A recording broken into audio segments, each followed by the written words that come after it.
Hace un momento estaba pensando en ese texto que dice: el Señor está, gracias, muy amable, en su santo templo. Calle delante de Él toda la tierra.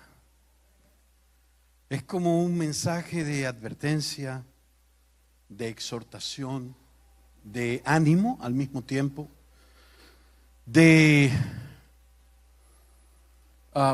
invitarnos a contemplar la grandeza de un Dios que habita en medio de las alabanzas de su pueblo. Y aunque creamos que no, aunque parezca que no, aunque consideremos muchas veces que no, hacer silencio muchas veces es una de las alabanzas más profundas que cargan los seres que adoran a Dios. No es un silencio pasivo, es un silencio activo. ¿Cómo le explico esto? Es un silencio que se vuelve reverente frente a un Dios que no podemos definir,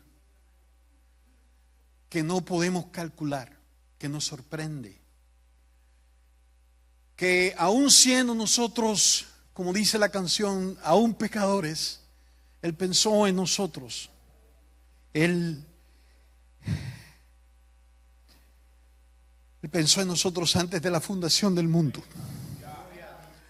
Y esto es muy grande para definirlo. Hace unos días discutía de modos muy saludables con una joven que no entiende esa grandeza de Dios. Y ella decía: entonces Dios todo lo tiene calculado. ¿Para qué? ¿Para qué forzarnos? ¿Para qué orar? ¿Para qué? ¿Para qué? ¿Para qué? Y muchas veces, evidentemente, con el flujo de pensamientos tan grandes que tiene nuestra sociedad, nosotros nos dejamos llevar en un mar de pensamientos que no podemos entender lo que se llama eternidad. No podemos entender la grandeza de un Dios que no podemos calcular. Los mismos discípulos, cuando veían que Jesús hacía un milagro de esos portentosos, decían: ¿y quién es este? Que el mar le obedece, que los muertos resucitan, que hace temblar las cosas, que ¿quién es Él? Y esa es una de las cosas que ocurre en el silencio. ¿Quién eres tú? ¿Quién eres tú? Cierre sus ojos un momento. En este pequeño instante donde la palabra de Dios, yo solamente voy a ser un mensajero, como todos los pastores y predicadores que usan este lugar, y me siento tan privilegiado, tan honrado. Primero por Dios, porque me ha dado ese privilegio, aunque muchas veces le confieso que me da mucho temor pararme a predicar. Después de tantos años, siento mucho respeto porque creo que Dios es un Dios que inspira, no que discursea. He aprendido que un discurso puede alterar nuestro fin de semana, pero una inspiración puede hacer que nuestra vida cambie completamente en el curso de los días y de los años. He aprendido que un discurso de fin de semana o de semana puede alterar nuestras acciones emocionales de ese día, pero una palabra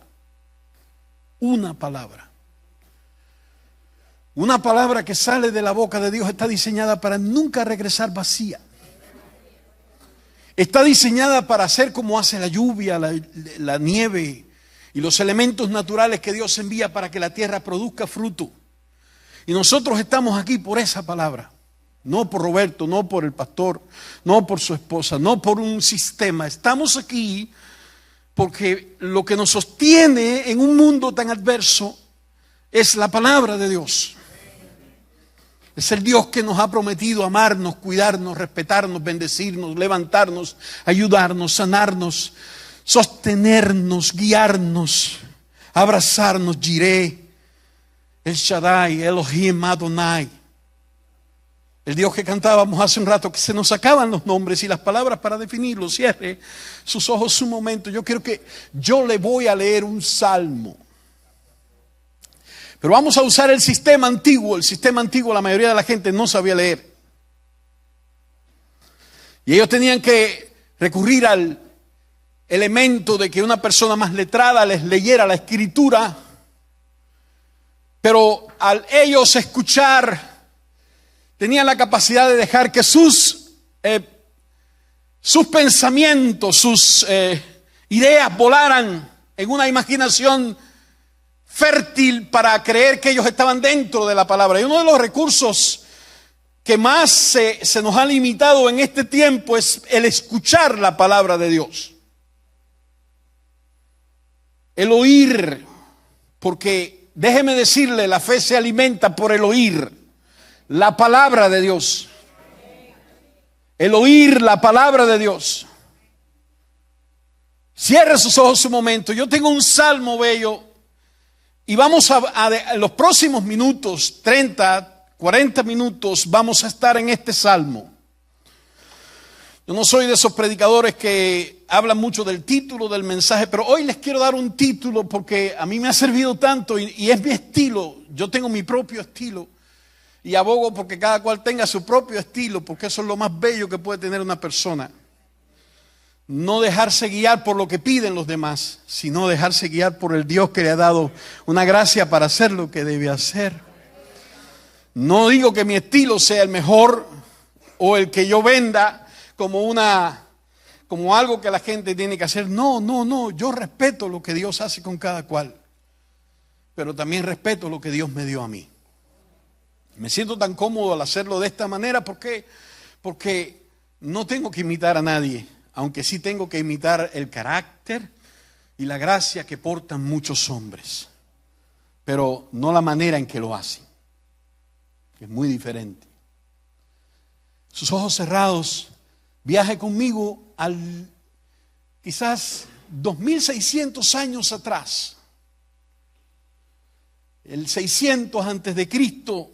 Alguien escribió un salmo desde lo más profundo del dolor de su corazón, desde lo más hondo de la agonía que estaba sufriendo no solamente él, sino todas las personas que estaban en su entorno en ese momento de la vida. Esta persona sacó de su corazón una canción que se ha quedado en los anales de la historia y en la Biblia misma, que es un libro inspirado. Y muchas veces cuando yo leo el salmo, digo para mí mismo, ¿por qué está ahí? Porque no tiene alabanza, no la tiene explícita. Porque no tiene esperanza, no la tiene explícita. Porque no carga lo que cargan muchos salmos, la antítesis de que yo me siento mal y de pronto el Espíritu Santo me levanta para sentirme de una manera victoriosa. No carga nada de eso. Carga el dolor de una persona o de un pueblo que en un momento determinado pasó por un contexto horrible. Y no fue un contexto de fin de semana, fue un contexto de 70 años. Pero todo esto hizo que el corazón de esta gente sangrara en algún momento. Y cuando sangró salió un salmo que se ha quedado en la historia de la nación de Israel, inclusive en cierto momento del siglo XVI, XV, según algunos historiadores. Muchos judíos dejaban una parte de su casa sin fabricar. Cuando fabricaban su casa dejaban 2, 3, 4 o 1 metro cuadrado rústico. Sin yeso, sin pintura, sin nada. Y escribía en las paredes de ese pedazo de su casa el Salmo 137. Pero sobre todo una porción de este salmo que dice: si me olvidare de ti, oh Jerusalén, pierda mi diestra su destreza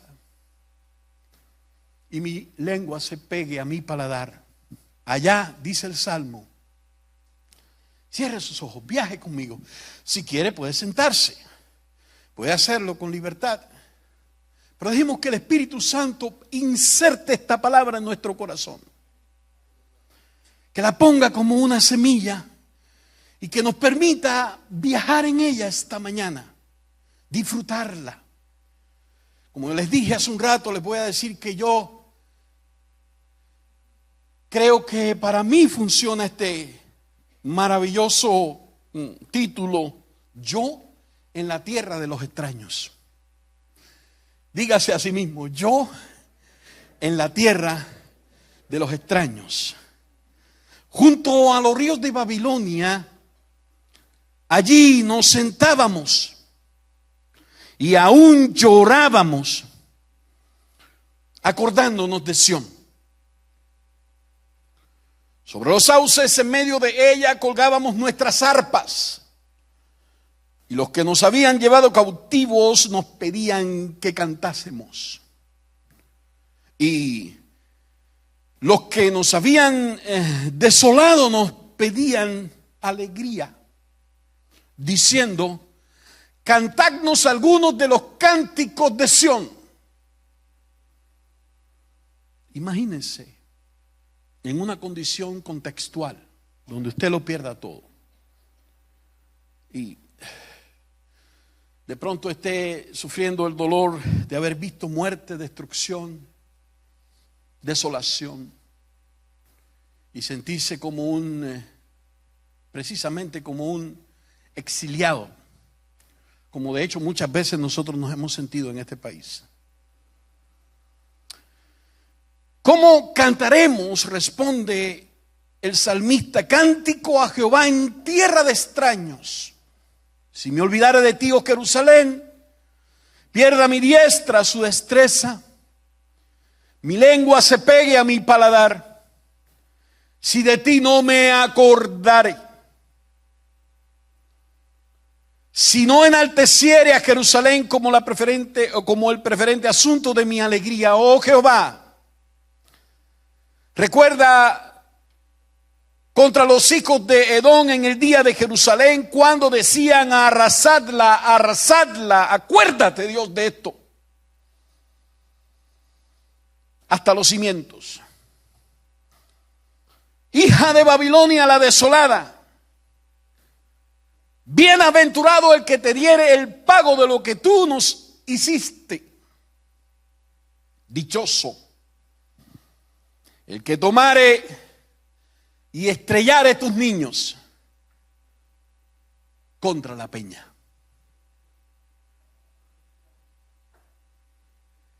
Wow. Medite un momento. En su meditación personal piense cuántas veces usted ha sufrido una injusticia y ha tenido deseos de que Dios, no de que Dios, de que usted mismo tenga la capacidad de vengarse. El deseo tan profundo que surge dentro de nuestro corazón cuando perdemos todo el control de todas las cosas. Y cómo uno tiene que lidiar internamente con todo esto que le está pasando.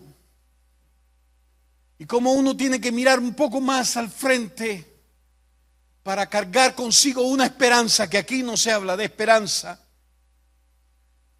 Este hombre está hablando de lo que le está pasando a su pueblo. Puede sentarse. Señor, permítenos disfrutar tu palabra.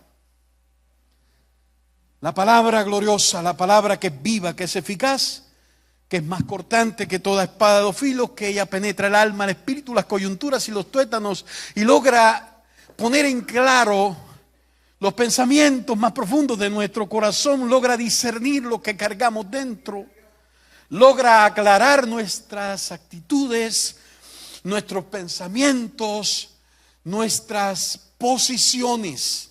No hay nada que sea tan poderoso como una palabra inspirada por el cielo y el Espíritu Santo, que la vivifica dentro del contexto donde ahora estamos viviendo. Estamos hablando de 2000 tantos años atrás. Alguien decidió escribir un salmo, y en el canon bíblico, después de haber pasado todo el proceso de aquel gran filtro que eligió 66 libros como los libros para que, o sea, esos libros que eran inspirados por Dios, decidió un grupo de personas guiados por el Espíritu Santo tomar este salmo y meterlo dentro de un libro tan bello como el libro de los Salmos. De hecho, el libro de los Salmos es uno de los libros, para mí es el más hermoso de la Escritura. Aunque todos son hermosos, yo soy predilecto a toda la Escritura. Pero uno de los libros que más tiempo paso es el libro de los Salmos. Uno de los teólogos dijo que el libro de los Salmos era el espejo del alma. ¿Por qué es el espejo del alma? Porque refleja el corazón del hombre. Refleja la realidad de cada uno de nosotros en diferentes contextos y diferentes momentos, diferentes días, diferentes luchas, diferentes batallas, diferentes dolores y diferentes victorias. El libro de los Salmos refleja la realidad del hombre vulnerable. ¿Cuántos de los que están aquí saben que son vulnerables? ¿Cuántos de los que están aquí saben que son defectuosos? No los oí bien. ¿Cuántos de los que están aquí saben que no tienen todo lo suficiente para meterse dentro de eso que nuestro mundo llama éxito? Porque ninguno de nosotros, eso es una falacia. Crear un éxito que depende de ciertas cosas que los hombres hacen, cuando el éxito verdadero viene de arriba.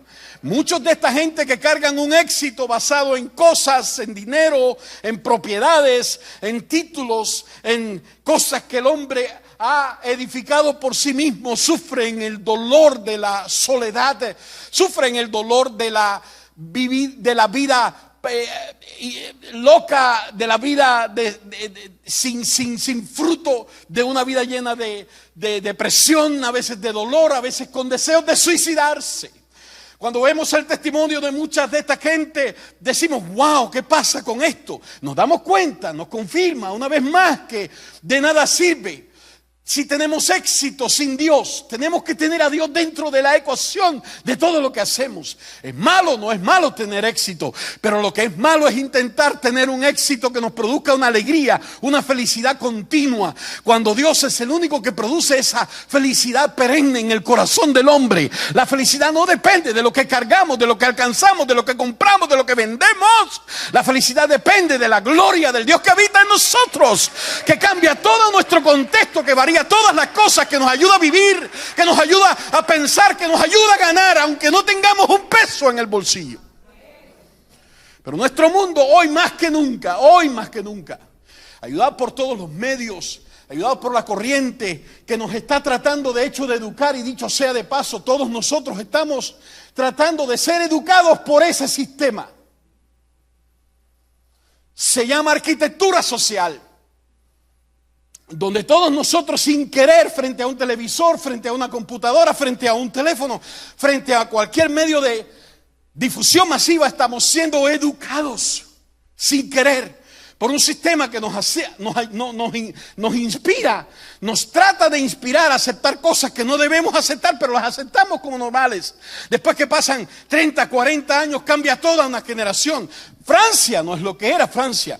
Y Europa no es lo que era Europa. Estados Unidos no es lo que era Estados Unidos. ¿Por qué? Porque hay algo que se llama educación social. Es una arquitectura que se va creando. Hoy no aceptamos nada de eso. Y muchas de la gente que no lo acepta son acusados de fundamentalistas. Pero eso va a pasar, porque un día nuestros hijos y los hijos de nuestros hijos, si nosotros no hacemos la labor que debemos hacer, van a ser educados por ese sistema que está siendo ideado para educarnos a pensar que lo malo es bueno y que lo bueno es malo.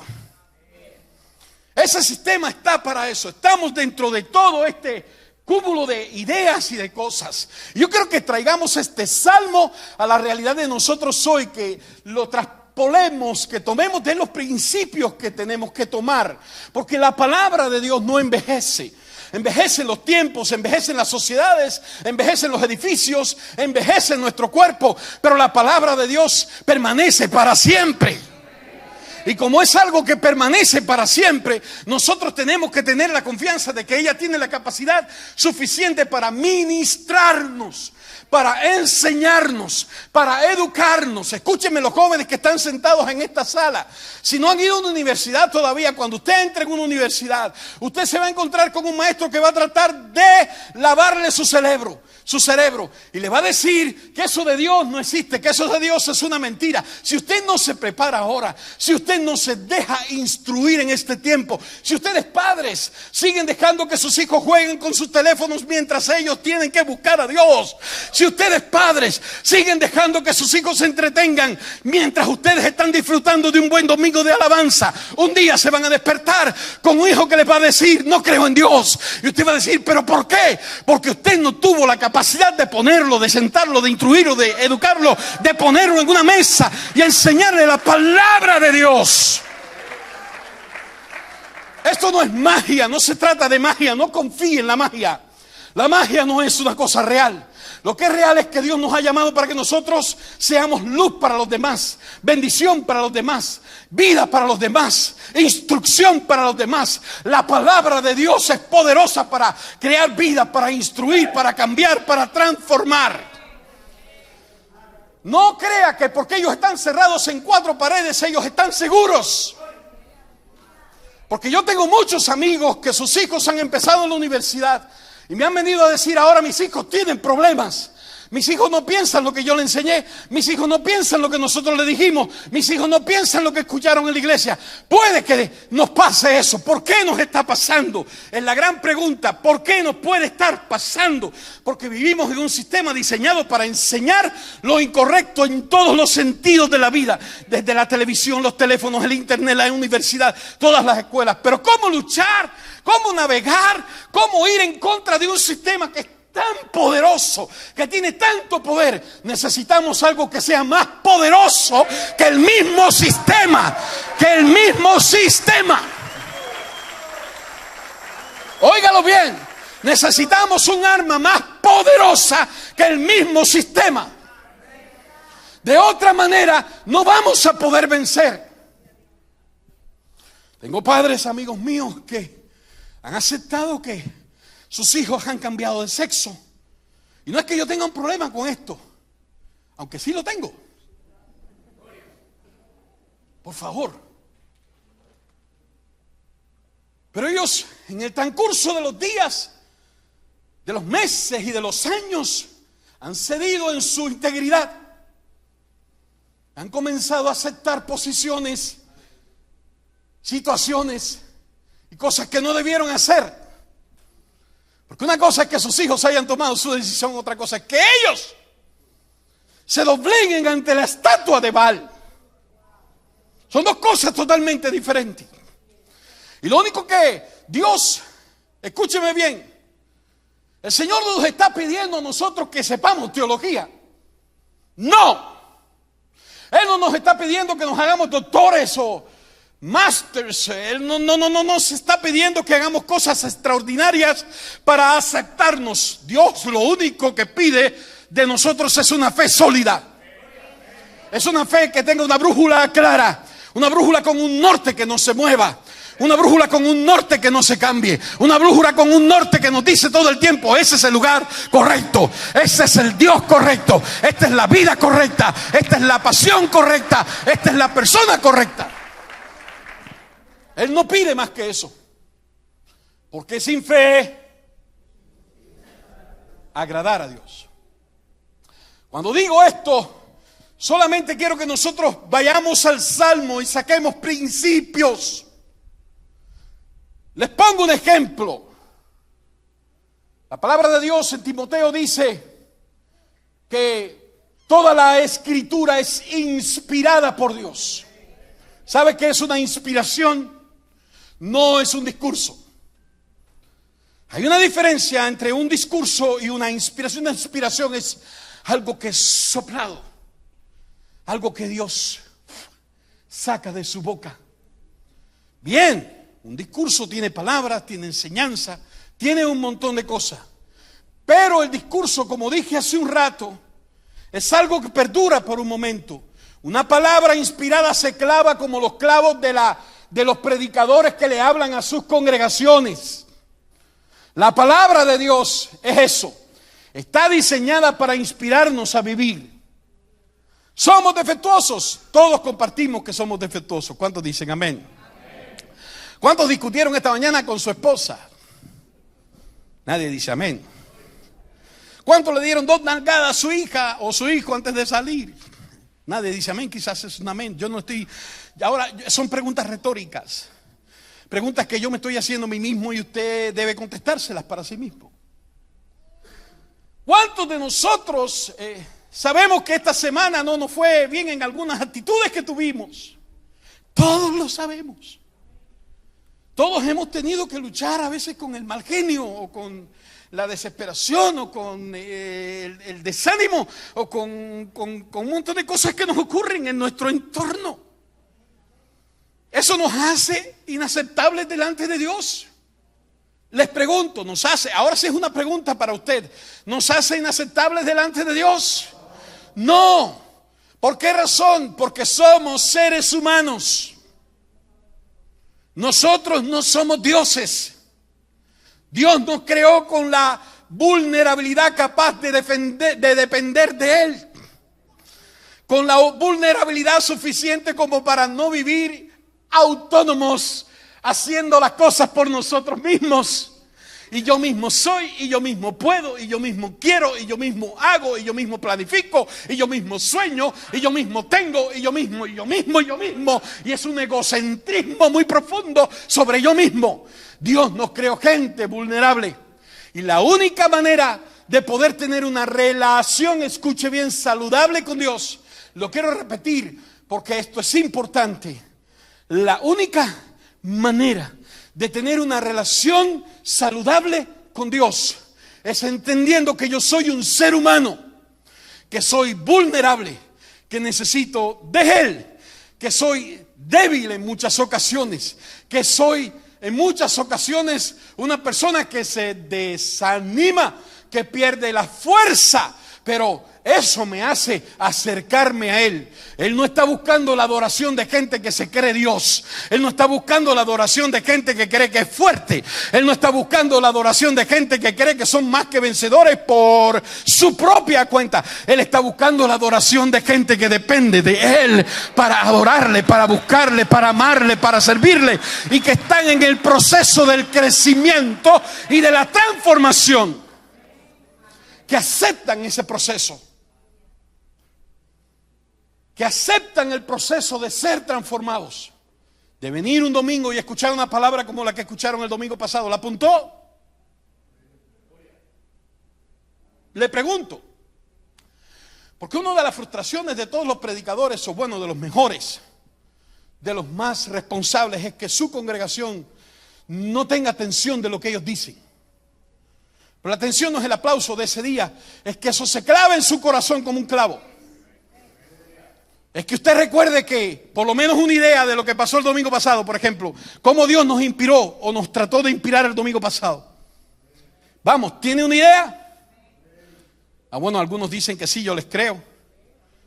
Pero todos debíamos tener esa idea, y si no, escuche, escríbalo. Use su teléfono para escribirlo. Medítelo en la semana. Piense que la unción es algo que no se transmite. La unción es algo que no se recibe de aquí o de allá. Que si el hacha pierde la cabeza, de nada nos sirve vivir de la manera en que vivimos. Es una de las, yo creo que es la enseñanza central de un pasaje que escuchamos. Y usted cree que yo, por ser predicador y maestro, a mí no me sirvió. ¡Wow! ¿Cómo me sirvió? ¿Cómo me bendijo? Se lo estoy citando de mi memoria. Porque yo no vine a sentarme a escuchar y a cantar y después irme a olvidar. Yo vine a sentarme para que alguien me inspirara a seguir haciendo lo que yo debo hacer como un creyente, como un discípulo de Cristo. Salmo 137 nos revela la humanidad de gente que está rota en medio de un proceso. Diga conmigo proceso. A ver, diga conmigo proceso de nuevo.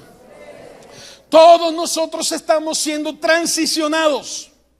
¿Qué es una transición? Una transición es un viaje. Es el viaje de la vida. Es el viaje de ir del punto B al punto C o del punto A al punto B. Pero en ese viaje ocurren tantas cosas, ocurren tantos eventos, que todos están, como cantamos hace un rato, diseñados para que nosotros tengamos un testimonio de Dios en nosotros.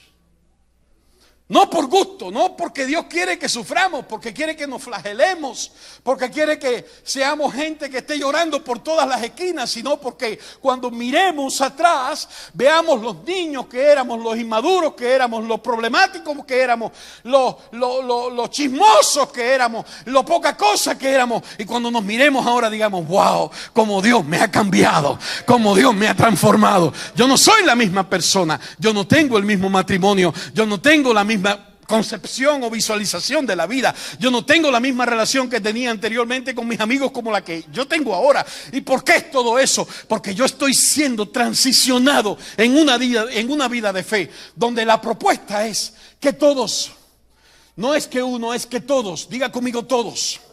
Eso es un absoluto. Todos lleguemos a la medida de la estatura, de la plenitud de Cristo. No la plenitud de un hombre. Ese hombre puede ser un ejemplo, pero Cristo es nuestro ejemplo superior. Ese hombre puede ser una figura, puede ser un modelo, puede ser una emulación, pero Cristo es el modelo superior. Sed imitadores de mí, dice Pablo, como yo soy imitador de Cristo. ¿Qué es una transición? Resumiendo, es un viaje que yo estoy haciendo en la fe, que me está llevando de donde yo era a donde Dios quiere que yo sea. No a donde yo quiero llegar, donde yo era a donde Dios quiere que yo sea. ¿Qué es lo que Dios quiere que yo sea? En palabras simples, Él quiere que yo reproduzca la vida de su Hijo en la tierra donde vivo. ¿Cuántos le regalan a Él un aplauso en esta hora? Vamos, más fuerte. Hasta que todos lleguemos. ¿A dónde? A la estatura de la plenitud de Cristo. A un varón perfecto, completo. Es lo que la palabra trae como traducción en el griego, entero. No por pedazos, no un rompecabezas que le faltan piezas. Un varón entero está hablando de la generalidad del sexo, no está hablando de un solo sexo. Está hablando de genéricamente un hombre y una mujer completos en él, gente entera. Hebreos 12 dice, por su parte, mas nosotros también, teniendo en derredor nuestro tan grande nube de testigos, corramos con paciencia la carrera que tenemos por delante. Puestos los ojos, ¿en quién? En Jesús, el autor y consumador de la fe, quien por el gozo puesto delante de él menospreció la cruz y sufrió el oprobio. Pero ¿cuál es la propuesta? La propuesta es que todos nosotros como los anteriores. ¿Quiénes son los anteriores? Si usted abre su Biblia, usted tiene una Biblia impresa o tiene un teléfono o lo que usted tenga para leer la Escritura, usted va a leer que anteriormente a esta declaración hay todo un capítulo de gente de fe que no conoció a Cristo. Que escúcheme, no tuvo la ventaja que tiene usted. Por ahí hay un meme de el no presidente de Venezuela. Y lo digo así porque todos sabemos que eso es una fachada mentirosa de la política. Un meme del no presidente de Venezuela que sale con una pistola matando a los que están corriendo en una carrera. ¿Sabe? Es como decir, tengo todas las ventajas del mundo y voy a llegar y voy a hacer lo que me dé la gana. Pero déjeme decirle algo, lo que pasa en Cristo es esto. Él nos dio una ventaja grandísima. Porque los anteriores murieron sin haber recibido lo prometido. Todos ellos, dice, murieron sin haber recibido lo prometido. Ellos lo saludaron. ¿Qué hizo la fe de esta gente? La fe de esta gente de alguna manera nos está juzgando a nosotros hoy día en el estadio del mundo espiritual. Y se lo voy a definir en estas simples palabras. Nosotros estamos corriendo delante de gente de fe. Pero esta gente de fe nunca tuvo la revelación que tenemos nosotros en el presente. Nunca tuvo las escrituras como las tenemos nosotros en el presente. Nunca tuvo una comunión como la que tenemos nosotros en el presente. Nunca tuvieron una libertad como la que tenemos nosotros en el presente. Nunca tuvieron tantas bendiciones juntas como las que tiene el tiempo presente. Ellos vivieron mirando, saludando las promesas, proclamando, declarando las promesas, confesándose a sí mismos como extranjeros, como peregrinos en la tierra, por lo que dice la Biblia que Dios proveyó para ellos para nosotros, una bendición, una providencia, una bendición mucho mayor que la que ellos tuvieron. ¿Y qué cosa es esa bendición? Diga conmigo, Cristo Jesús. Por eso dice, por tanto, y muchos escritores, muchos maestros bíblicos, de hecho, los que abogan más por la Biblia, pensamiento a pensamiento, hay dos maneras de abogar por la Biblia y tomo una pausa. Una es palabra por palabra, que es una de las traducciones que se hace. La otra es pensamiento tras pensamiento, que es otra traducción que lo que hace es que amplía el pensamiento para darnos a nosotros una mejor idea de lo que estaba pasando en ese contexto. Los que abogan por la Biblia, pensamiento tras pensamientos, abogan que ahí debía abrirse un paréntesis y decir: nosotros también como ellos. Corramos con paciencia la carrera que tenemos por delante, puestos los ojos ¿en quién? El autor y consumador de la fe. No se desanime, querido, en este día. No se desanime si alguien se quedó atrás. No se desanime si alguien le dio las espaldas a usted. No se desanime si algo pasó en el camino. No se desanime si está teniendo batallas ahora mismo. Todavía estamos en la carrera. Y todavía, si usted abre sus ojos al mundo espiritual, va a escuchar la voz de millares de seres, de ángeles, de los redimidos, del que está sentado en el trono, de aquellos que están en ese mundo espiritual. Dijeron: corre, todavía esfuérzate, todavía pelea, todavía levántate, todavía anímate, todavía sigue adelante con las bendiciones que yo tengo para ti. Dicho esto, es bueno que nosotros vayamos al Salmo y saquemos del Salmo unos principios que son netamente espirituales en el tiempo presente. ¿Cómo poder sacar de un salmo imprecatorio una enseñanza positiva para mi vida? ¿Qué es imprecar? Vamos a empezar por aquí. Imprecar es maldecir. Imprecar es lejos de bendecir, es maldecir. Mal rayo te parta. Ojalá. Ay, Señor, ojalá y le parta un rayo esta mañana. Ese jefe mío me tiene loco. Señor, por favor, yo sé que tuya es la venganza. Y tú dices: yo pagaré, pero por favor, hazlo ya. Les pregunto, ¿alguna vez se han visto ahí? Gracias por los sinceros. ¿Alguna vez se han visto ahí? A ver, ¿quién dice más sí? Todos nos hemos visto ahí. ¿Saben por qué? Porque todos sufrimos. Una de las cosas que me agrada, que me gusta tanto del Salmo, es que está escrito en plural. Nosotros nos sentíamos. Porque hay cosas que son tan comunes en todos nosotros, tan comunes, que no podemos dar por sentado de que no le pasan a los demás. Estamos muy equivocados cuando pensamos que lo que nos pasa a nosotros no le pasa a los demás. Estamos muy errados cuando pensamos eso. Es una de las voces del enemigo para hacernos sentir más miserables. Y una de las maneras en que se escribe la poesía es en sentido plural. Allí, junto a los ríos de la confusión. Porque eso es lo que quiere decir Babilonia. Una de las cosas que ocurre cuando nosotros estamos en pruebas profundas, que déjeme volver a insistir en este punto, no quiero que veamos esas pruebas como algo que produce Satanás. Quiero que veamos esas pruebas como un proceso transitivo de Dios para nosotros. Porque eso nos va a ayudar a ver cómo nosotros vamos a pasar ese proceso para volver a sentarnos del otro lado. Babilonia los destrozó, los acabó. Ese no era el plan de Dios.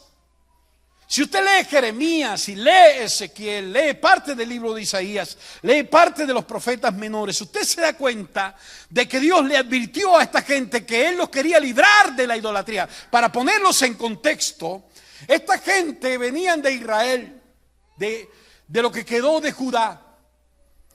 Y por años el Señor les estuvo diciendo, si lee el libro de Jeremías, usted lo va a ver, que ellos iban a ser llevados cautivos, que no se resistieran, que se dejaran llevar, porque aquí estaba el plan de Dios. Y uno dice: pero ¿por qué Dios piensa de esta manera? Por ejemplo, el profeta Habacuc. Al profeta Habacuc se le hace una revelación de lo que va a pasar en el cautiverio de los que pertenecen a lo que se llama Samaria. Y este hombre protesta delante de Dios y le dice: bueno, ¿por qué tú nos tienes que entregar en las manos de nuestros enemigos? ¿Por qué? Y los primeros 2 capítulos del profeta Habacuc son una protesta delante de Dios. No es una protesta enfermiza, es la libertad que nosotros tenemos como hombres de preguntar, de indagar, de aprender, de conocer por qué el Señor muchas veces quiere hacer algo. Sin embargo, en el capítulo 3, la actitud del profeta cambia y dice: el Señor vendrá de Temán y el santo del monte de Parán. Su gloria cubrió los cielos, la tierra, y su gloria llenó la tierra. Y luego dice: aunque falte el producto del olivo, aunque los labrados no den mantenimiento, aunque no haya vacas en los corrales, no haya ovejas en la majada, aunque pase todo esto, con todo yo me alegraré en Jehová y me gozaré en el Dios de mi salvación. Porque Él es el que hace, aquí hay una clave, mis pies como de ciervas y en mis alturas me hace andar. Nuestro proceso tiene que ser o aprendido a ser vivido en las alturas de Dios. Aunque aquí abajo se esté desmoronando la tierra, aunque nos duela como nos duela, nosotros estamos en Él y nada nos podrá separar del amor de Dios que es en Cristo Jesús, Señor nuestro. Es lo que escribe Pablo. Ni la muerte, ni la vida, ni ángeles, ni principados, ni lo presente, ni lo porvenir, ni lo alto, ni lo profundo, ni ninguna otra cosa creada nos podrá separar del amor de Dios que es en Cristo Jesús, Señor nuestro. Junto a los ríos de Babilonia nos sentábamos y llorábamos y nos acordábamos de Sión. Cuando uno está en un proceso de dolor, y quiero que usted se identifique conmigo en este momento, muchas veces uno pierde la perspectiva del propósito. Les recomiendo un libro que se llama Una vida con propósito, del pastor Warren. Es maravilloso. Pero este libro, en su primer capítulo, es un libro de 40 días. Y que nos va enseñando con enseñanzas simples cómo uno lograr de alguna manera ubicar su vida en una vida con planes, con propósitos en el Señor. No vivir por vivir. En su primer capítulo, Warren comienza con esta frase: todo comienza en Dios. Todo parte de Dios, todo es por Dios y todo es para la gloria de Dios. Y uno dice, wow, está tremendo porque el Nuevo Testamento lo dice. Está lindo porque Dios es el que ideó estas cosas que muchas veces nos pasan. El Señor es el que está ideando para nosotros un camino donde nosotros muchas veces no nos sentimos cómodos, no nos sentimos alegres, no nos sentimos felices, no nos sentimos realizados. Pero muchas veces cuando uno ve este salmo, si uno pasa por alto que ellos ahora mismo están en el centro del propósito de Dios. Ellos están cantando de su dolor, pero ellos están en el propósito de Dios. Porque los que se quedaron en Jerusalén, los que se quedaron en la tierra de ellos, no estaban dentro del propósito de Dios. De hecho, les invito a que lean una profecía del libro de Jeremías que tiene que ver con los higos podridos y tiene que ver con los higos saludables. Y una de las cosas que hizo Dios para sanar a la nación de Israel, los quiero poner en contexto para que nosotros saquemos los principios y usted no se olvide de lo que pasó históricamente. Es importante que lo tenga en mente. Para Dios sanar a esta nación, sacó a un grupo de ellos y durante 70 años los mantuvo en una nación extraña. Pero durante esos 70 años, esta gente se sanó completamente de la idolatría. Cuando ellos regresaron atrás, nunca, jamás en la historia, la nación de Israel ha optado por tener otro Dios que no sea Jehová de los ejércitos, el único Dios verdadero. Esta fue una de las cosas que produjo el cautiverio. Pero cuando leemos el Salmo, necesitamos verlo dentro de ese contexto histórico, para que no nos desanimemos, porque el contexto histórico nos enseña que hay un propósito de Dios. La pregunta es, viniendo al 21, viniendo al 24, 2024, ¿habrá un propósito de Dios todavía para nosotros? Para nuestros hijos, para nuestros nietos, para su iglesia. ¿Será que Dios se durmió? ¿Será que Él está entretenido? ¿Será que Él está trabajando con otra galaxia? ¿Será que Él tiene algunos extraterrestres que está trabajando con ellos ahora y está enviándoles otros redentores? ¿Será que todavía Él está soñando con los planes que tiene con nosotros? Estos son los planes que tengo con ustedes, le dice el Señor al pueblo de Israel en el libro de Jeremías capítulo 29. Yo tengo unos planes con ustedes. Y ellos decían, no, tú nos quieres mandar a la deportación, no, que va a ser difícil, no, que va a ser duro, no, que vamos a perder las casas, no, que vamos a perder todo. Y el Señor le dice, no es como ustedes lo ven, mírenlo como yo lo estoy mirando. Yo los estoy librando de lo que ustedes son esclavos. Y aunque se vayan de cautivos, ustedes nunca más van a ser esclavos de esto. Porque yo sé, yo conozco, yo sé los planes que tengo con ustedes. Los pensamientos que tengo para ustedes. Los pensamientos que tengo para ustedes son pensamientos de paz. Son pensamientos de bien. Son pensamientos de bendición. Son pensamientos de victoria. Son pensamientos de gloria. Es cuando los vemos dentro de esta perspectiva, entendemos que muchas veces diga conmigo, yo me voy a ver en la tierra de los extraños. Yo en la tierra de los extraños. Qué difícil es estar en la tierra de los extraños. Porque hay muchas cosas que pasan ahí que tenemos que aprender de ellas. Como por ejemplo, la primera es que nos victimizamos. Dejamos de vivir como creyentes, como hijos amados, como hijos redimidos, como hijos levantados y comprados para vivir como un pueblo adquirido por Dios, para comenzar a vivir como víctimas dentro de una sociedad. Llorábamos, y una cosa es llorar, otra cosa es quedarnos en el llanto. Una cosa es tener duelo, otra cosa es hacer del duelo una cosa perenne. Son dos cosas diferentes. Como una cosa es ser cautivo y otra cosa es tener la mentalidad de un cautivo. Son dos cosas diferentes. Hay momentos de la vida que nosotros nos sentimos cautivos de una realidad, que no tenemos el control de esa realidad. Pero si sostenemos en nuestra mente los principios del cielo, esa realidad nunca nos va a hacer cautivos. Nosotros vamos a ser esclavos, siervos del Dios viviente. Eso es lo que pasó con los 3 jóvenes hebreos en un contexto parecido. Una cosa es ser esclavo en la mente, otra cosa es ser esclavo físicamente. Y muchas veces nosotros nos vamos a ver en un contexto difícil, pero no dejemos nunca que ese contexto difícil cautive nuestra mente. Porque cuando cautiva nuestra mente, vamos a ser víctimas de los sistemas. Ay, Señor, pobre de mí. ¿Por qué todo esto me pasa a mí? ¿Por qué no le pasa a aquel? Todo lo malo me pasa a mí. ¿Alguna vez pensaron así? Bueno, si no quiere decir amén, aunque seas tos, aunque sea así. ¿Por qué me ocurre tanto a mí? ¿Por qué no le ocurre a él? Nuestras oraciones se derivan en una oración lastimera. Nuestra alabanza se convierte en un lamento. El salmista en un momento determinado tiene que decir: has cambiado mi lamento en danza. Por tanto, tomé una decisión.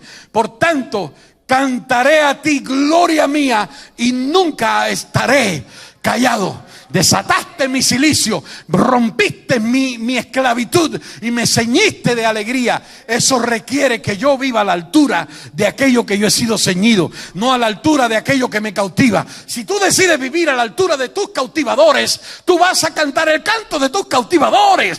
Si tú decides vivir a la altura de tus cautivadores, tú vas a hablar el idioma de tus cautivadores. Tú vas a tener la mente de tus cautivadores. Pero si tú decides vivir a la altura del Dios de la gloria, tú vas a cantar del Dios de la gloria.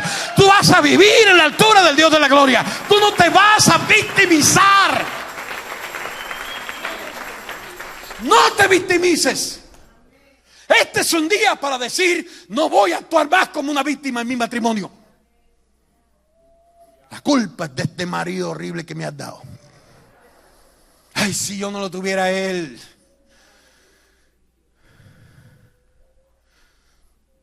Creo que una vez le hice la historia de Sica. Bueno, le decían Sica, pero ella le decía al marido Don Sata. Sí, ya se la hice, me parece. Bueno, ¿sí o no? Bueno, es una mujer que se convirtió en la iglesia. Se la voy a hacer rápido porque no está dentro del... Ella se convirtió, pero su marido no. Entonces ella era una mujer muy espiritual. Espiritual de esa manera en que nosotros concebimos que es una persona espiritual. Que muchas veces tenemos que volver a reentender el principio de que es una persona espiritual.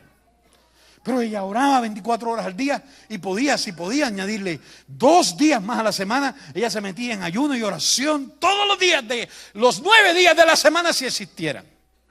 Su marido era un marido desatendido, ¿no? Y entonces el marido estaba encima de que era un mundano, que ya tenía un plus, era un impío. Él era un tipo desatendido y sentía que a su mujer se la habían robado. La iglesia me robó a mi mujer. Y ella entonces se sentía tan espiritual que decidió hacer lo que hace Dios, cambiarle el nombre a su marido. Y en vez de decirle Fernando, vamos a tomar este nombre para no hablar de la persona real, ella le decía Sata, que es el diminutivo de Satanás. En una ocasión ella fue a una consejería con uno de los pastores que trabajábamos juntos en la congregación y él me hizo la historia y después me hizo el proceso de toda la historia y vimos juntos todo lo que Dios hizo en el proceso. Para no ser largo en este tema, ella estaba en esa posición y el pastor le dijo, aquí la que se tiene que convertir es usted. La que tiene que convertirse al Señor es usted y pedir perdón y arrepentirse y regresar a su hogar y atender a su esposo. Bueno, gracias a Dios que ella todavía tenía una pizca de humildad y un poco de obediencia. Regresó a casa y le empezó a cocinar a don Sata y a preparar el baño y a atenderlo mejor. Y don Sata decía, esta mujer me quiere envenenar.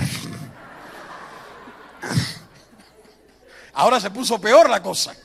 Don Sata estaba muy preocupado, no quería comer, no quería usar la toalla, no quería usar nada, hasta que la actitud de ella siguió trabajando tanto que don Sata un día llegó a la iglesia solo.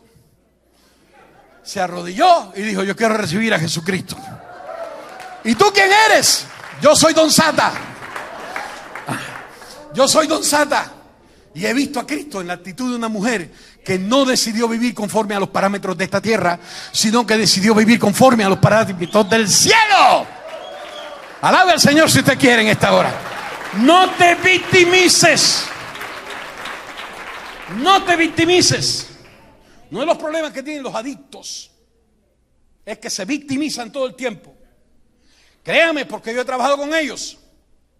Y seguro que usted conoce a alguien que es adicto, porque en nuestra sociedad hay mucha gente que son adictos, sea a la pornografía como al alcohol, a una droga cualquiera como a cualquier medicina prescrita por un médico. El punto es que ellos, uno de los recursos que ellos usan es victimizarse. Yo no puedo, eso es para los fuertes. Yo no puedo obedecer al pastor. Yo no puedo con mi lengua dejarla de hablar chismes. Es tan fuerte, más fuerte que yo. Quisiera tener algo en la... Bueno, sí, en el siglo XV había una cosa que le ponían a las chismosas, que tenía un clavo aquí, justo aquí adelante, aquí. Y ellas no podían hablar. Si hablaban, búsquelo, googleelo, no estoy exagerando. Cuando hablaban, sacaban la lengua y se pinchaban la lengua. Y encontraron por lo menos un recurso para callar a alguien que quería chismear, pero entonces empezaron a chismear con las manos. Es imposible chismear, es una actitud del infierno. Bueno, es algo que es de la carne, pero siempre decimos que aquello es más fuerte que yo. Entonces Dios no pudiera decir que cuando yo soy débil, yo soy fuerte. Entonces Dios es incoherente cuando dice que Él no nos da una tentación mayor de la que podamos soportar. Entonces Dios es incoherente cuando nos dice que no tenemos un sumo sacerdote que no pueda compadecerse de nuestras debilidades, sino uno que fue tentado en todo conforme a nuestra semejanza, pero sin pecado. Y luego nos sugiere, acerquémonos pues confiadamente al trono de la gracia para alcanzar misericordia y hallar gracia para el oportuno socorro. Mira a la persona que tienes a tu lado y dile, no te victimices. Vamos más duro. No te victimices nunca más. Míralo, mírala, dile, no te victimices. Porque Dios no es un victimario. El Señor no trabaja con víctimas. Él trabaja con hijos adoptados por Él mismo. Alabe su nombre en esta hora. Más fuerte. No te estaciones. No te estaciones. Nunca te estaciones en un proceso. Nunca te sientes al lado de la confusión a llorar por la confusión. Allí nos sentábamos. Y es una implicación que podemos sacar como un principio de vida. Que hay momentos difíciles de la vida, pero que esos momentos tenemos que aprender a ponerlos detrás y a caminar un poco más adelante en el proceso en el cual Dios nos está llevando. Hay gente que pierde un matrimonio y nunca más vuelven a ser estables en su vida. Hay gente que pierde un hijo y por perder un hijo pierden el matrimonio y pierden la relación familiar. Eso lo hemos visto en tanta gente. ¿Por qué razón? Porque no logran salir emocionalmente, salir de un proceso que los tiene clavado en una experiencia, de un proceso que los tiene ahogados en una realidad que ellos vivieron, que no es para siempre, que no es eterna, que no debe durar mucho tiempo, que produce dolor, claro, que produce tristeza, claro. No estamos diciendo de que Dios no entienda nuestro dolor y nuestra tristeza, pero lo que no podemos aceptar es quedarnos varados en un estilo de vida donde nosotros estemos todo el tiempo sentados junto a algo que se llama confusión. Hay gente que tiene una experiencia horrible en su vida y muchas veces se quedan ahí parados. Tengo un amigo de cierto país que yo lo visito de vez en cuando voy a su país. Y una vez estando en su casa, él es soltero ya de casi 70 años. Y yo le dije, bueno, ven acá, ¿por qué nunca te has casado? Ya entramos en la amistad más profunda. Habíamos hablado de cosas superficiales, de la iglesia, de las cosas, pero empezamos a hacernos amigos. Y cuando ya llegamos ahí, yo dije, bueno, voy a lanzar la pregunta que yo me hago todo el tiempo. ¿Por qué nunca te casaste? Dice, mira, he estado 3 veces por casarme. Me lo confesó. Pero cuando estoy ahí frente al altar, me voy corriendo.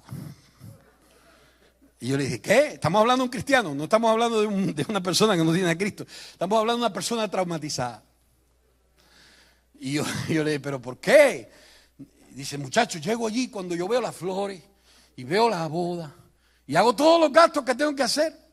Cuando ya llega ese día, que yo llego y miro, me da por correr. Y abandono todo.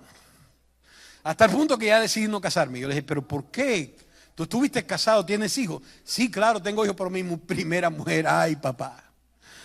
Dice, aquello era la suegra del diablo. Era la portera del dolor. Me discutía y peleaba tanto que cuando yo estoy ahí frente al altar, yo veo ese escenario que yo me quedé varado y yo digo, ni loco me vuelvo a casar. Yo le dije, pero bueno, entonces si lo vas a hacer, no lo hagas. No animes a una persona que hizo ilusiones, hizo cosas. Dice, sí, pero yo trato de hacer la terapia, pero cuando llego allí no puedo. Porque se quedó estacionado en una experiencia. No estoy hablando de un dolor de perder un hijo, eso es mucho más grande. No estoy hablando del dolor de perder un matrimonio que también es traumatizante, desgarrante. Estoy hablando de alguien que de alguna manera su esposa era una peleona. Bueno, ¿cuántos maridos tienen mujeres peleonas aquí? No se le ocurra decir amén. No se le ocurra decir amén, porque no vamos a almorzar bien esta tarde. Pero yo lo puedo ver en sus caras. Yo lo puedo ver en su sonrisa. Confíe, el Señor va a cambiar eso. Bueno, no se crea, porque yo puedo mencionar algo de los maridos también aquí. Como dicen amén. ¿Ustedes quieren una discusión? ¿Qué quieren? Vamos, claro, una experiencia nos hace vararnos en una situación. Muchas veces nos detiene. Nos sentábamos junto a la confusión. Un espíritu de confusión es todo lo que nos roba la brújula de a dónde debemos ir. Nos roba la orientación, nos nubla las verdades y nos separa de la realidad en la que debemos caminar. Y muchas veces pasan años. No sé si conoce personas. Yo creo que yo, por ser una persona que viajo tanto y soy un pastor que conozco tanta gente, conozco mucha gente así. Gente que no se han podido casar, que no, y porque viven como Israel en el medio del desierto en aquellos 40 años, que ellos estaban viviendo una vida cíclica, donde se estacionaron en un lugar. Ellos se estacionaron en la mentalidad de su esclavitud y nunca lograron procesar el momento de la libertad para alcanzar la tierra prometida. No se estacione. Cuando usted tenga una batalla, quizás como la que está teniendo ahora o como la que ya tuvo y usted no ha podido salir, comience a clamar al Señor, busque consejeros, busque ayuda, busque personas que le apuntalen, que le muestren cómo poder salir y que caminen juntamente con usted. Porque si se queda ahí, va a amargarse, va a amargar a su familia, va a amargar toda su vida, se va a volver un caos o nunca va a tener estabilidad emocional. Y hay mucha gente así viviendo dentro de la iglesia. No se victimice, diga conmigo, no soy una víctima. No se estacione. Número 3, nunca reproduzca su pasado. Nos acordábamos de Sión, pero ellos no entendían todavía la profecía de que ellos tenían que estar ahí 70 años. Y si bien es importante que ellos recordaran a Sión, también es importante que ellos aceptaran lo que Dios les dijo que debían hacer. Que fueran a trabajar, que fueran a laborar, que trajeran paz a la nación donde Él los iba a llevar, que trajeran bendición a esa tierra. Como después, obviamente, ellos asimilaron el proceso y después no querían regresar atrás. ¿Por qué razón? Porque habían llegado a esa tierra y se habían hecho prósperos.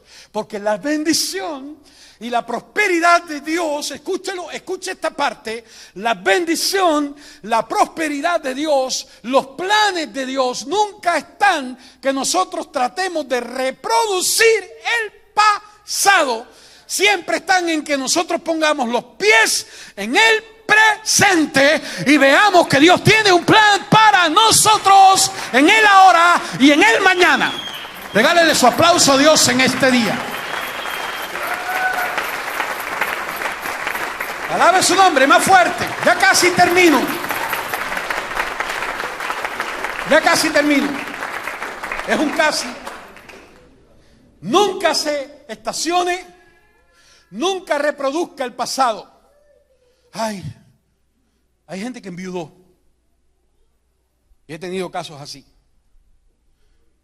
Es que yo le digo que tiene que ser como mi marido.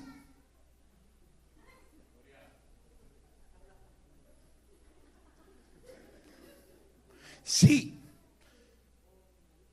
que pinte la casa como él, que hable como él. Hello, que me ame como él. Pero usted está loca. Es un demonio el que le está diciendo eso. Usted nunca va a tener un matrimonio feliz si usted sigue reproduciendo su matrimonio pasado. Pasó. Esa relación pasó. Si tenías dinero pasó y ahora no tienes, pasó. Dios está contigo ahora. Si esa relación pasó y tú no la tienes ahora y te quedaste viuda y si te quieres volver a casar, escúchame bien, ya pasó. Es un buen testimonio, es una vida linda, pero déjala en la fotografía porque Dios tiene algo mucho mejor para ti. Tiene una bendición mucho más grande para ti. Pasó. Lo que hiciste ayer que te da vergüenza, pasó. No sigas avergonzándote por tu pasado. Si tú crees que Cristo lavó tus pecados, te hizo una nueva criatura, te levantó de la mugre, te hizo un hijo de Él, te dio un nombre nuevo, te adoptó, te sentó en el cielo. Basta de culparte por lo que hiciste. Vive en el presente las cosas que Dios quiere hacer contigo en Él, la obra.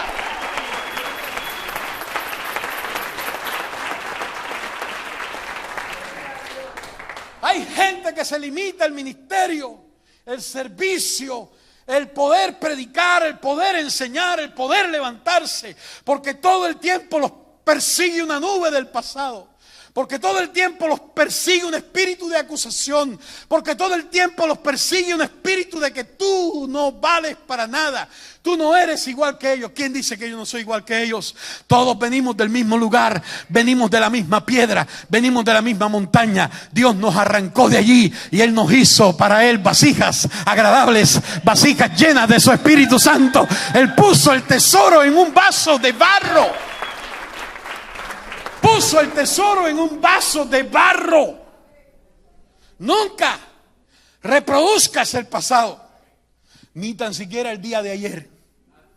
Cuando llegues aquí por la mañana, cada domingo o cada día que te reúnes a escuchar la palabra, trata de traer un espíritu apasionado por lo que Dios te va a dar. Porque cuando tú vives que el mensaje del domingo pasado fue mejor que el de hoy, que el pastor que yo tenía es el mejor que yo tenía, y que nunca voy a tener uno como él, que la persona que me atendía de liderazgo era el mejor que yo tenía. Y nosotros los seres humanos somos así. Comparamos todo el tiempo, desde que nacemos estamos comparando. Tenemos 2 años, tenemos 1 año, nos sientan a la mesa con un hermano y miramos el plato del hermano y decimos: él, ¿por qué le das a él más que a mí? Porque tenemos un problema. ¿No le ha pasado eso con los hijos? Y uno dice: mi hijo, si te di el doble. No, él tiene más que yo. Porque siempre hay un hijo que tiene ese problema. ¿Sabe? No reproduzcas lo que pasó. Disfruta la palabra de hoy, apréndela, métetela en tu corazón, ponla como una piedra nueva que Dios está poniendo en el edificio, pero espera que venga algo mejor, y eso mejor va a ser algo que Dios va a seguir completando y completando y completando y completando. No te victimices. No dejes que la sociedad te juzgue por un hijo autista, te juzgue por un matrimonio perdido, te juzgue porque perdiste tu negocio, te juzgue por cómo tú hablas, te juzgue por cómo tú dices, te juzgue por cómo tú eres. Deja que el Señor sea tu juez, deja que el Señor sea quien te mire. Mira la gloria de Dios. Y que ese Dios sea el que te levante cada día a hacer lo que tú haces. No lo permitas. No lo permitas. No reproduzcas el pasado. Parte del tener hambre, del salir de la monotonía, del salir de ese espíritu que hoy mismo está consumiendo a la iglesia del Señor, que se llama apatía. Que de hecho los psicólogos lo definen como parte de la depresión. Cuando una persona está apática, perdió todo deseo de todo. Deseos hasta de comer, de salir a una fiesta, de compartir con su familia, de sentarse con alguien. Eso se llama apatía. Y tú puedes ser un creyente apático. Tú puedes ser un creyente que aunque este cielo, este techo se esté cayendo sobre nosotros, estar ahí como un muerto en la funeraria. Tú puedes ser un creyente que aunque la palabra sea tan aguda y tan profunda, tú puedes ser un creyente que aunque el Espíritu Santo esté moviéndose en el ámbito donde tú estés, seguir apático. Y la apatía es parte de aprender a vivir en lo que pasó. Es tratar de reproducir las cosas que Dios hizo. Ayer siempre fue mejor que hoy. Es lo que siempre dice la gente religiosa. Ayer fue mejor que hoy.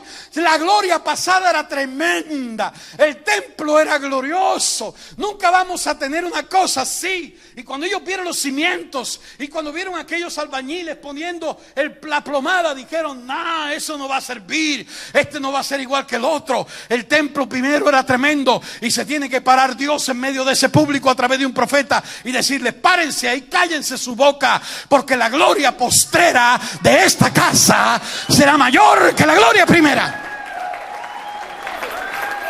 Vamos, alabe a Dios. Más fuerte, alabe a Dios. Más fuerte, alabe a Dios.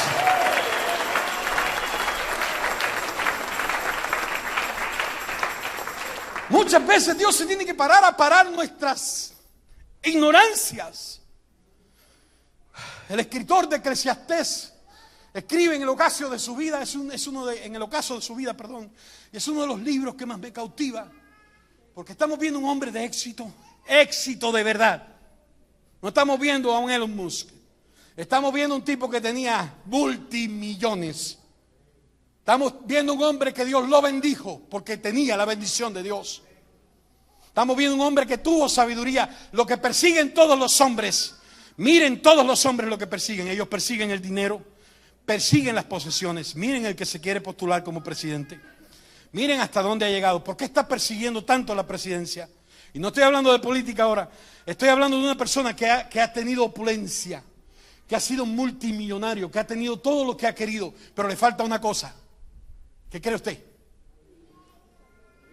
Dígalo. Poder. Todos los hombres buscan dinero, posesiones, sabiduría, poder.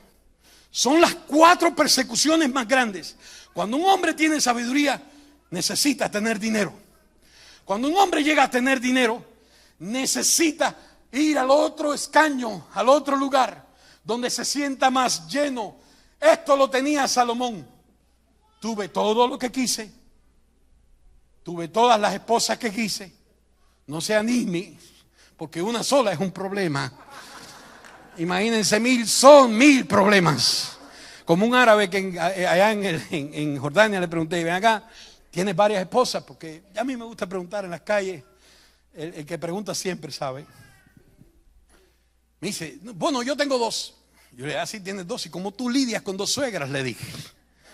Era muy bribón el tipo. Me dice, muchacho, me dice, no hizo así porque así dicen los puertorriqueños. Él me dijo en inglés, en un inglés muy árabe, me dijo, ¿sabes qué? Yo manejo bien la situación. Cuando mi esposa se pone, tú sabes, rosca izquierda, como decimos nosotros, la suegra la detiene. Yo le dije, sí, porque la suegra es la que controla el hogar. Oh, ¿de veras? Sí, la suegra controla el hogar. Y la suegra le dice, si te pones brava con tu marido, él se va para la otra casa. Así que mira, aplácate, amilánate, aplanátate, como dicen los dominicanos, y quédate tranquila. No, este tipo tuvo más de eso. Pero al final de sus días, él dice una frase como esta. Nunca diga conmigo, nunca digas que el tiempo pasado es mejor que el presente, porque no hablarás con sabiduría de eso. ¿Sabes por qué?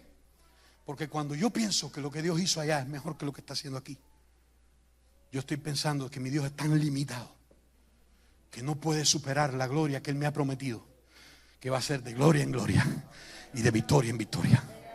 Mi Dios es mejor que ayer.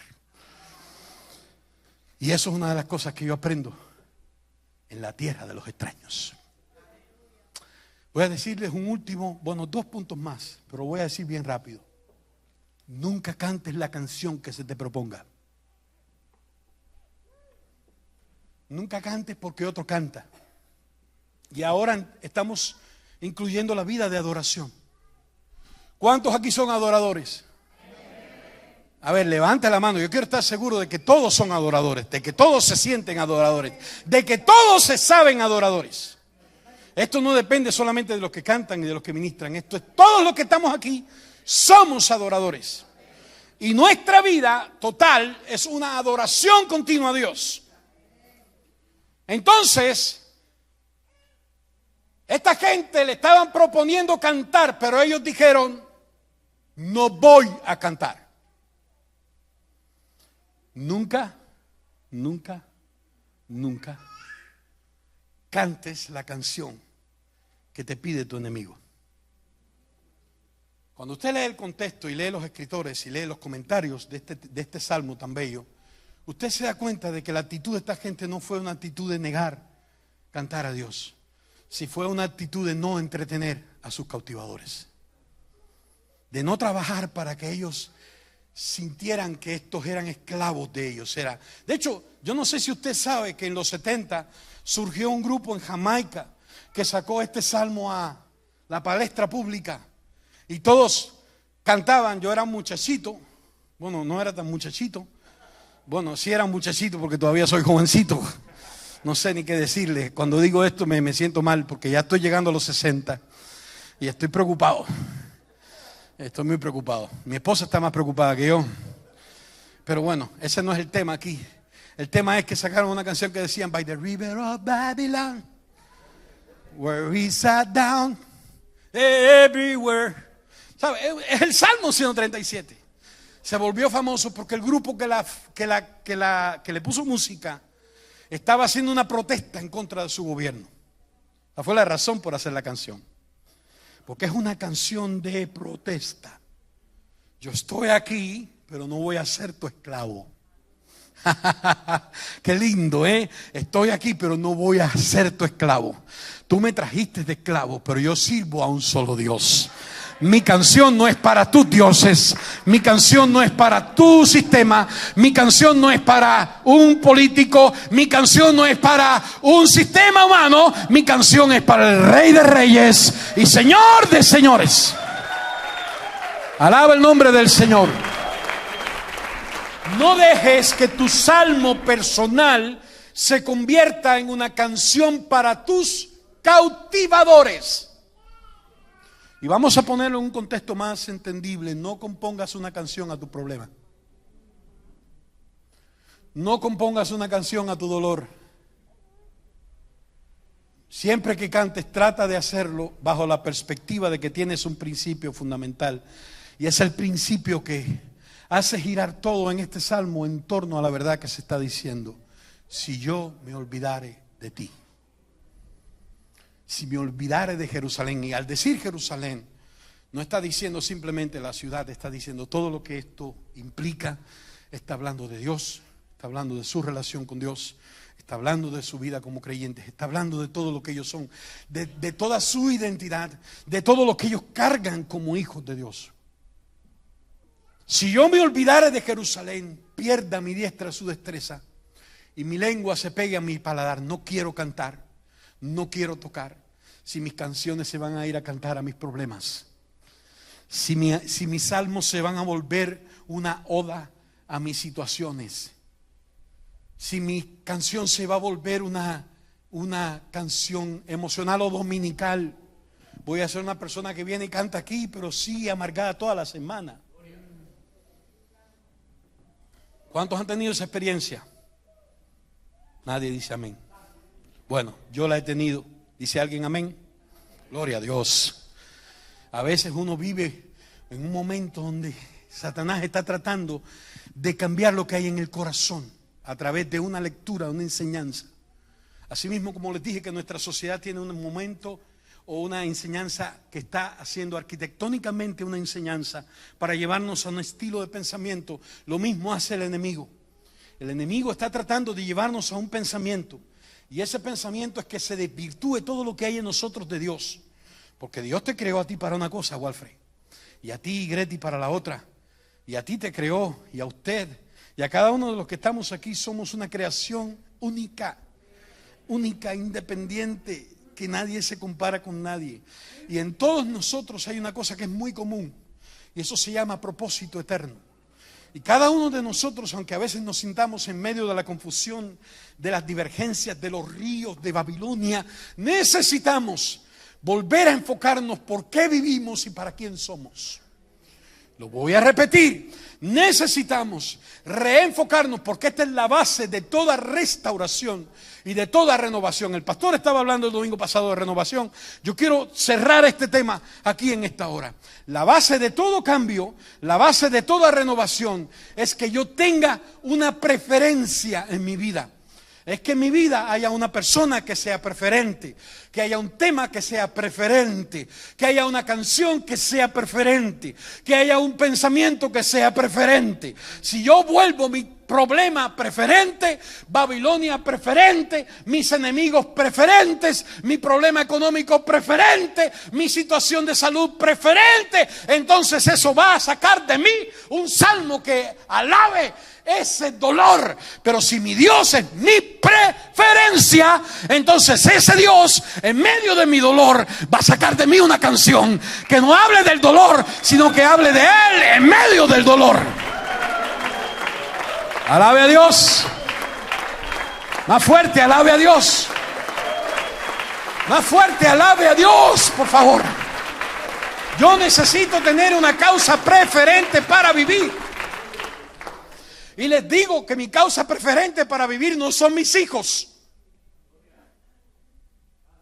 Mi causa preferente para vivir no son mis hijos. Ellos son un regalo momentáneo, algo que Dios me dio a administrar. Mi vida no puede girar para ellos. Yo no puedo cambiar mis conceptos, mis principios. Yo no puedo cambiar mis ideas. Yo no puedo cambiar mis planes. Yo no puedo cambiar nada por ellos. Ellos tienen que ajustarse a la revelación que yo tengo de mi Dios. Yo tengo que enseñarlos a ajustarse a eso. Esa mentalidad de que yo no quiero que mis hijos pasen por donde yo pasé. Tira la basura, que lo que tú pasaste te trajo hasta donde tú eres. Te trajo hasta donde tú eres. Ay, no, yo quiero que tenga la mejor bicicleta y la mejor computadora y lo mejor, y lo mejor, y lo mejor, y lo mejor. Y cuando tu hijo tiene 18 años, quiere seguir teniendo lo mejor, pero no tiene los principios de alguien que supo ganar lo mejor. Entonces tenemos que aprender que hay cosas que no podemos poner nuestra vida a girar en torno a ellas. Y si lo hicimos, hoy nos podemos arrepentir. No nos culpemos. Yo no estoy tratando de culpar a nadie. No es mi espíritu, no es el espíritu que yo cargo. Yo estoy tratando de traer cosas a la realidad de nuestra vida presente. Todos nosotros, los creyentes, necesitamos una causa preferente. Diga conmigo, una causa preferente. De otra manera nos vamos a amargar. Escuche bien. Si yo no tengo una causa preferente, yo voy a desear que se caiga mi mundo. Si yo no tengo una causa de preferente justa, yo voy a desear que todo lo que me pasa se le revierta a otro más. Si yo no tengo una causa preferente, yo voy a quejarme de mi trabajo, me voy a quejar del bus, me voy a quejar del transportecho, me voy a quejar aunque mi transportecho sea un Mercedes-Benz 2024, yo me voy a quejar de él porque voy a querer tener otro mejor. Yo me voy a quejar de todo porque mi causa preferente está basada en cosas que cambian. Dice el libro de Hebreos que es necesario que se establezcan las cosas inconmovibles para que las movibles sean quitadas. Quita las basuras movibles de tu vida y establece la gloria de Dios que es inconmovible. Y vas a ver que toda tu casa, toda tu vida, toda tu economía va a empezar a cambiar. Porque el dar, por ejemplo, es un principio inconmovible. Eso viene intrínseco en la naturaleza de Dios, que es un dador. Él me creó, me dio vida, me dio gozo, me dio eso todo. Yo no puedo pensar en esto como quien recibe las cosas las da por sentado. Dios me ha bendecido. El dar, el servir, por ejemplo. ¿Por qué no somos más prácticos? En la iglesia a veces sirve un 20%, a veces el menos del 20%. La mejor iglesia, según las estadísticas, el 20% es el que diezma más, o el que diezma lo correcto. El 20% es el que más sirve. El 20% es el que más se compromete. La mejor estadística, escúcheme bien. Ahora, yo no quiero juzgar a Betel en este saco. Yo quiero que ustedes conmigo seamos analíticos, reflexionemos, nos miremos en el espejo. Nos miremos en el espejo de la realidad de nuestra vida. La palabra de Dios es un espejo que nos revela realidades. Yo no he sido tan cambiado en muchas cosas. O sea, yo no he sido mejor cambiado que no sea por la palabra. Por ejemplo, al respecto de mi matrimonio. Hay muchas cosas que yo he empezado a orar por mi matrimonio porque las veo en la Biblia. Como servir a mi esposa, aunque a veces es complicado porque no está dentro de todo lo que yo quiero hacer. Yo soy un macho cubano. Y de alguna manera mi cultura, mi manera de enseñanza, mi manera de crecer, todo eso hace una fuerza de afuera para adentro muy grande para que yo tenga que cambiar eso. Pero dice la Escritura que amemos a nuestras mujeres como a nuestras esposas como Cristo amó a la iglesia y se entregó a sí mismo por ella. Y cuando uno se enfrenta a un pasaje que lo atraviesa, que te atraviesa de verdad, uno dice, wow, estoy tan lejos de eso, y lo primero que uno hace es empezar a orar por eso. a orar, a pedir a Dios. Yo no lo tengo, Señor, yo lo quiero. Como esposas, respeten a sus maridos. ¿A cuántas les gusta esa frase? Todos tenemos un problema. Pero bueno, concluyo. No permita que su corazón, que su estándar de fe tenga un preferente por debajo del que nos ha sido establecido. Yo quiero, Señor, que tú seas la causa preferente de todo lo que soy, de todo lo que hablo, de todo lo que digo, de todo lo que emprendo, de todo lo que doy, de todo lo que recibo, de todo cuanto hago. Pablo lo dijo de otra manera. Pablo lo dijo tan simple como: todo lo que hagan, sea de palabra o de hecho, háganlo para el Señor y no para los hombres. Si me olvidare de ti, Señor. Estamos en una batalla, inclusive una batalla cósmica, y no lo entendemos. Estamos en medio de una batalla espiritual y no lo comprendemos. Nuestra lucha no es contra sangre ni carne, sino contra principados, potestades, huestes espirituales de maldad. Y hay unas cosas que tenemos que confrontar en nuestra vida para que Satanás no tenga ventaja en nosotros. No te victimices. No lo hagas. Nunca lo hagas. No te estaciones. Nunca te estaciones. Una de esas noches en Jordania, yo estaba solo en el hospital, sentado en un lugar, pensando, solo, literalmente solo, sin nadie, sin mi hijo, porque ese tuvo que atender a su familia, muchas cosas. Fabio, si quieres ven. Walfer, deja que Walfer me ayude. Yo quiero tener la bendición de tener este muchacho conmigo. Discúlpame, solo un momento. Nosotros tenemos una conexión ahí de años.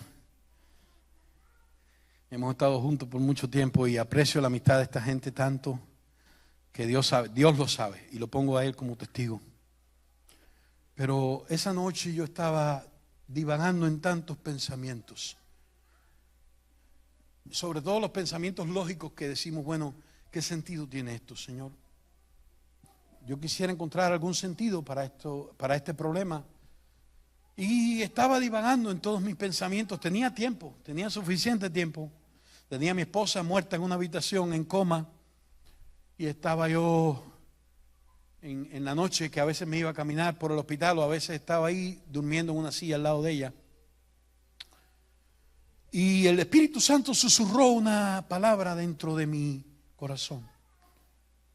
No les digo que me habló audiblemente, no les digo que fue una palabra que escuché. Susurró una palabra en mi conciencia. El asiento de muchas cosas que Dios pone ahí adentro. Y esa palabra decía: ¿tú no decías que estabas disponible?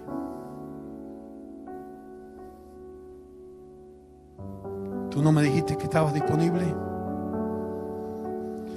Eso aclaró tantas cosas en mi dolor. Me abrió los ojos. ¿Por qué me abrió los ojos? Porque muchas veces le decimos cosas a Dios que se quedan en esa memoria divina, pero a nosotros se nos olvidan. Y hay momentos en los que Dios hace disposición de nosotros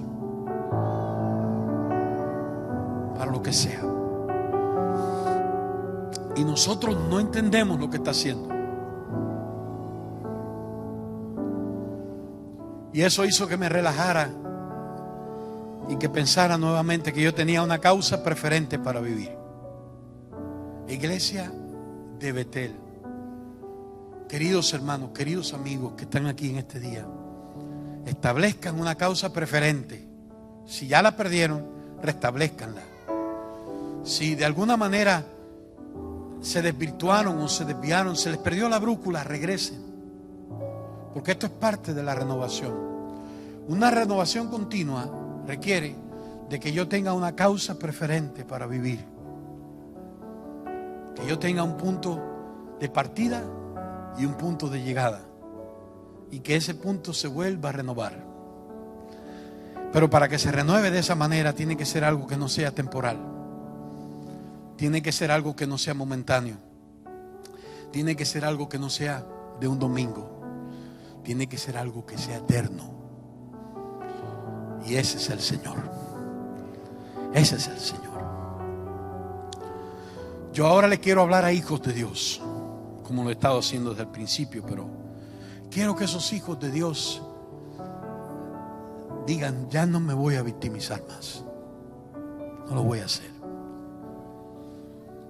Yo no sé cómo voy a luchar con esto, pero no voy a vivir como una víctima.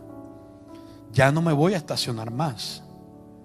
Ya no voy a tratar de reproducir más mi pasado. Yo no voy a colgar mi arpa en un lugar, sino que voy a tener una causa preferente para vivir en medio del siglo XXI. Una causa preferente para sostener mi matrimonio. Una causa preferente para sostener mi familia. Una causa preferente para sostener mis convicciones. Una causa preferente para relacionarme con Dios. Una causa preferente para ser un discípulo de Cristo. Una causa preferente para hacer que el plan de Dios se lleve a cabo en mi vida. ¿Y cuál es el plan? Lo que dije al principio. Hasta que todos lleguemos a un lugar. Si el Señor viene antes, gloria a Dios. Pero nuestra carrera tiene que ser una meta establecida. Hasta que Cristo sea el todo y en todos. El todo y en todos. ¿Cuántas víctimas hay aquí? Yo sé que usted no me va a decir que usted, pero usted si se ha sentido con un corazón de víctima, venga que yo quiero orar por usted. Si usted se ha sentido varado en un lugar, venga que yo quiero orar por usted. Si usted se ha sentido reproduciendo cosas del pasado, vamos, venga, corriendo, venga. Porque yo sé que el Espíritu Santo le está hablando a algunas personas aquí. Vamos, por favor, rompa eso, porque queremos cubrirle con oración, queremos orar. Queremos clamar por usted. Queremos pedir al Espíritu Santo que en este día aclare nuestro corazón, que rompa la mente que Satanás nos está tratando de inducir, a una mente cautiva, a situaciones que en las que nosotros no tenemos que vivir. Mas como tú, ver la vida como tú, saturarme de tu espíritu.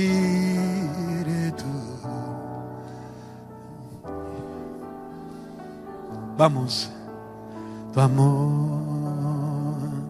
Yo quiero ser más como tú, ver la vida como tú, saturarme de tu espíritu y reflejar al mundo tu amor. Los que están sentados, pónganse de pie. Los que están sentados, vengan corriendo a orar por esta gente que está aquí al frente. Porque quizás usted en algún momento le pasó algo de lo cual Dios lo ha librado. Vengan, vengan por favor. No sean tímidos. Yo grito pero no muerdo. Vengan. Vengan, vamos a orar, vamos a orar. Vamos a orar, vamos a orar. Iglesia, please, suelte el banco no se va a ir. Oh, quiero ser más como tú, ver la vida como tú, ver la vida como tú, saturarme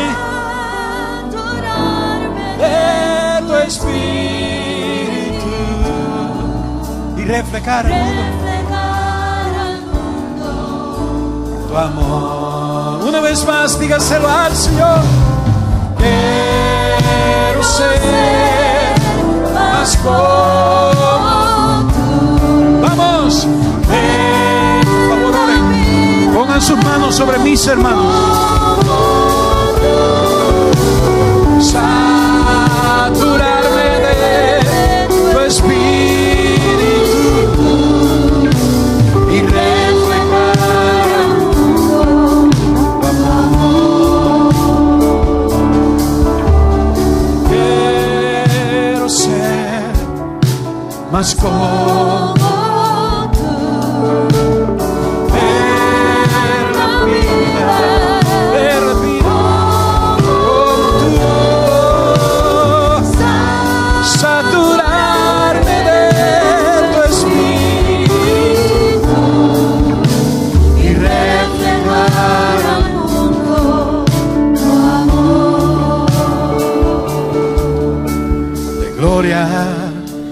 en gloria te veo. Cuanto más te conozco, mientras más te conozco, dígaselo al Señor. Quiero saber más de ti, oh mi Dios, cuán buen alfarero. Oh. Quebrántame, transfórmame, moldéame a tu imagen, Señor. Quiero ser más como tú, ver la vida como tú, saturarme de tu espíritu,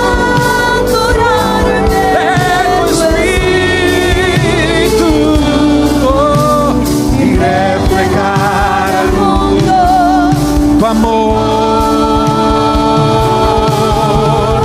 Quiero ser más,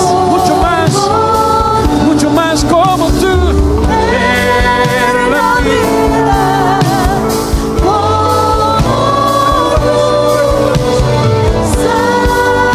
saturarme de tu espíritu y reflejar al mundo tu amor. Reflejar al mundo tu amor. reflejar al mundo. Levanta tus manos un momento al Señor, iglesia. Quédate quieto un instante. Quédate quieto un instante. Solo escucha la música, escucha el arpa. Escucha el arpa cantando a Dios. Y que tu canción interna empiece a elevar al cielo un salmo personal. Deja que el Espíritu Santo reactive los dones que te dio: profecía, discernimiento, revelación, lenguas, dones de fe, de hacer milagros, dones de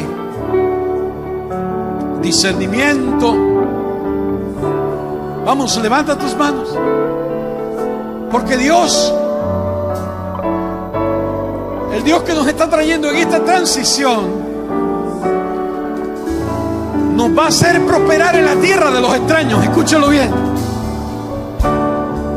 El Dios que nos trajo hasta aquí nos va a hacer prosperar en la tierra de los extraños, porque nosotros no pertenecemos a la tierra de los extraños, porque nuestro reino no es de este mundo, porque nuestra vida no pertenece a este mundo, pero estamos en Él. Y mientras estemos en Él, tenemos que tener la conciencia clara de que Dios nos trajo aquí, nos tiene aquí para dar nosotros una nota clara de que Cristo es el Rey, de que tenemos un poder sobrenatural reposando sobre cada uno de nosotros, que que tenemos el Espíritu Santo que Dios nos dio, dones de sanidad, dones de hacer milagros, palabra de vida para la gente que está en la calle, palabra de salud para la gente que está enferma, palabra de restauración para los que están caídos. Como dice el libro de Isaías en el capítulo 61, el Espíritu de Jehová, el Señor, está sobre mí por cuanto me ungió, el Señor me ha enviado. Y muchas de la gente que pertenecen a nuestro mundo, que son parte de ese mundo, aparentemente de nuestros captores, van a ver esa gloria en nuestra vida. Quiero ser vamos, dígale. Yo me rindo a Él. Oh, oh, oh. Me rindo a Él. Todo a Cristo.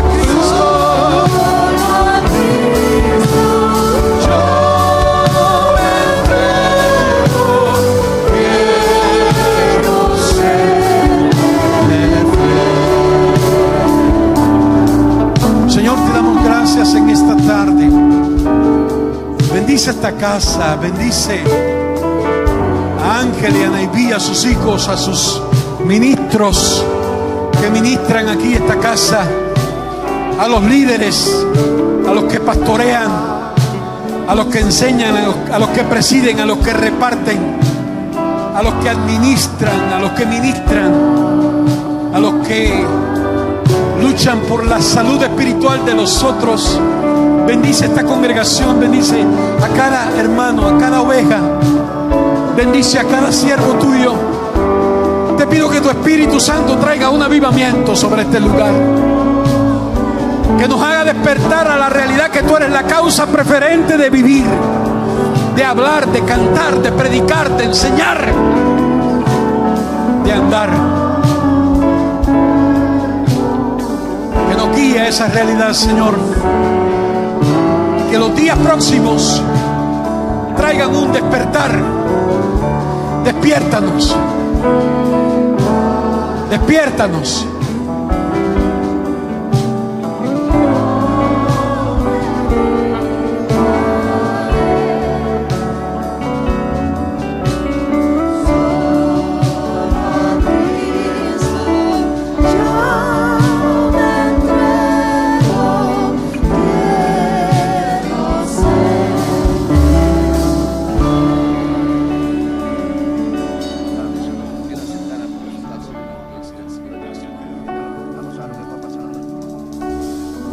Deja que se mueva. Deja que se mueva esa gloria de Dios en tu vida. Que renueve cosas. Que te dé cosas nuevas. Que te diga de nuevo que te cogió desde el vientre. Desde antes de aquella concepción para hacer cosas en este presente. Que hay encuentros en el secreto que van a cambiar tantas cosas en el futuro.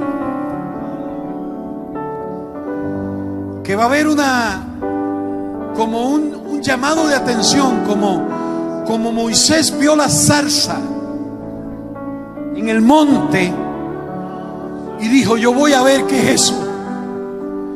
Y el Señor cautivó su mirada para traerlo a un encuentro. Y cuando el Señor trajo a Moisés a aquel encuentro, su vida cambió totalmente. Préstale atención a cosas que el Espíritu Santo va a poner frente a ti. No las dejes pasar por alto. Cuando las veas, pregúntate, indágate, búscalas. Haz pausas, métete con Dios, porque en esa búsqueda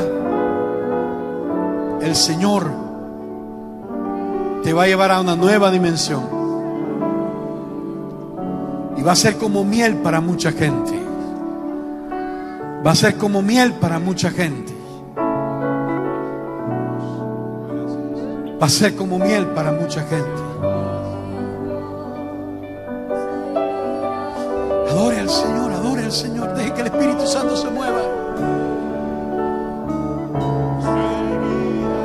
Seguir a Cristo, no vuelvo atrás.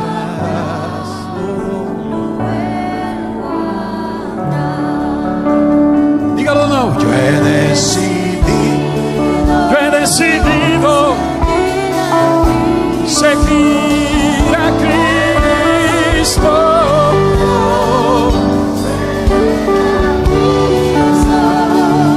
Yo he decidido seguir a Cristo. ¡Vamos! Una vez más, dígalo más fuerte. Yo he decidido. Levante su canción. Sea para Él. Yo he decidido seguir a Cristo. Yo he decidido seguir a Cristo.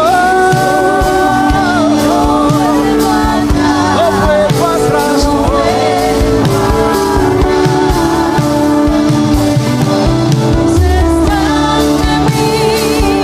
El mundo atrás quedó.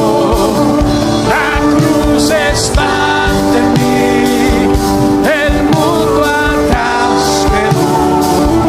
La cruz está ante mí. El mundo atrás quedó. No vuelvo atrás. No vuelvo atrás. Dígalo.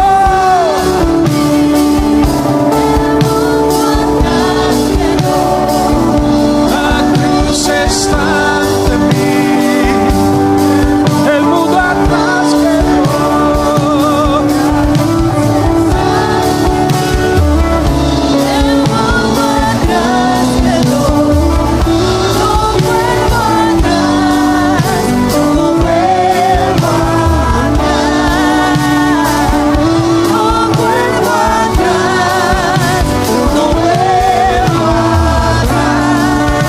Déjame orar por ti, mi querido.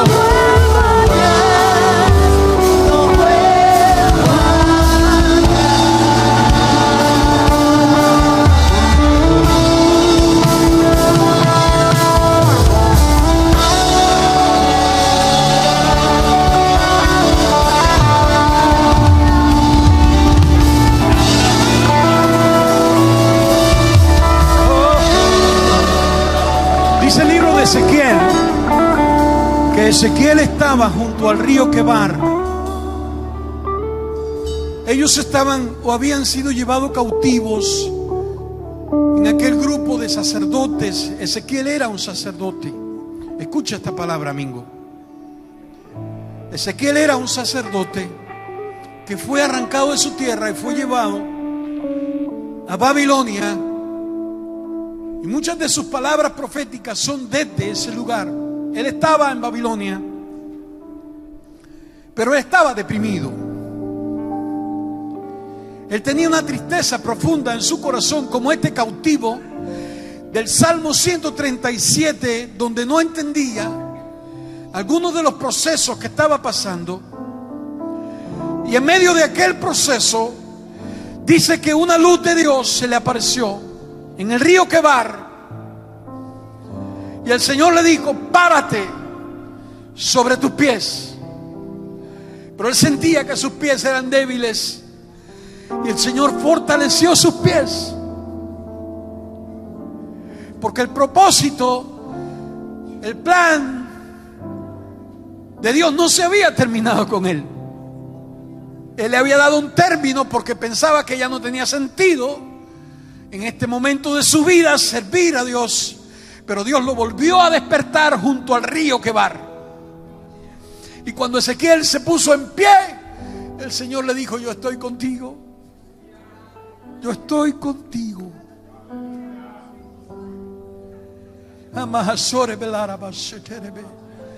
Párate firme sobre tus pies, porque yo estoy contigo y yo te voy a hablar. Párate sobre tus pies, párate ahí.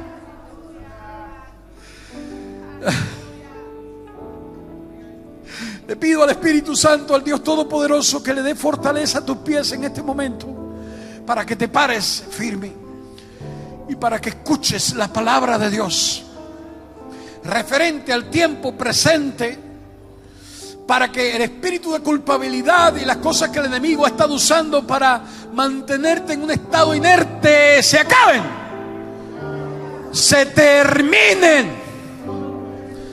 Y todo lo que Dios te dio está ahí.